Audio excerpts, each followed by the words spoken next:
Our position was created in the mid-90s after there was a walkout in our district by some very brave African-American students and some other students who said what they were experiencing in the hallways and classrooms and principals' offices was not equitable.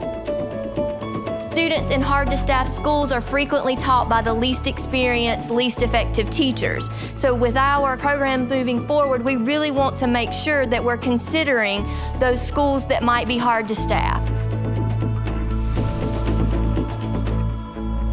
We help our teachers see that schools are not an isolated space, and that schools have a culture and a climate of an ecology that involves multiple stakeholders, not just the teacher. What we didn't know was that it was about teachers changing the way we teach. It was about principals understanding students in a different way and connecting with families.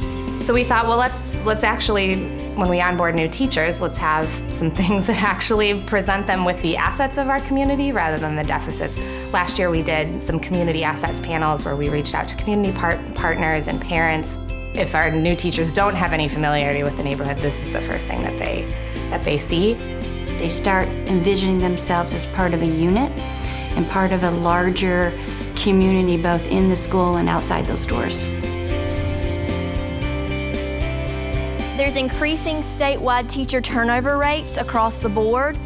Often those turnover rates are in the most impoverished school, and this isn't a new phenomenon. It's been across the board for the last 30 years or so. We're in a state in Ohio that has inequitable funding for public charter schools. We get about 2/3 the funds that our traditional district partners get. And as a result, we pay teachers less. So for us, the performance-based compensation structure has been our means to be able to compete so that teachers can afford to stay great and stay with us.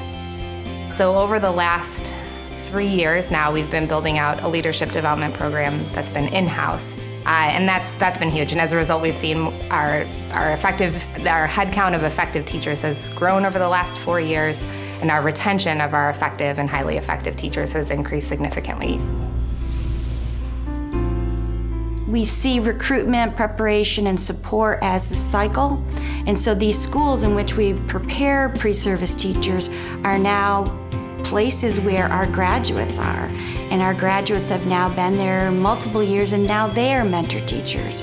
And so we're kind of building the infrastructure for these really high quality learning environments for children. We view educator equity as a opportunity or as a experience where all children, regardless of background, regardless of ward, regardless of zip code, but they have access to high quality educators.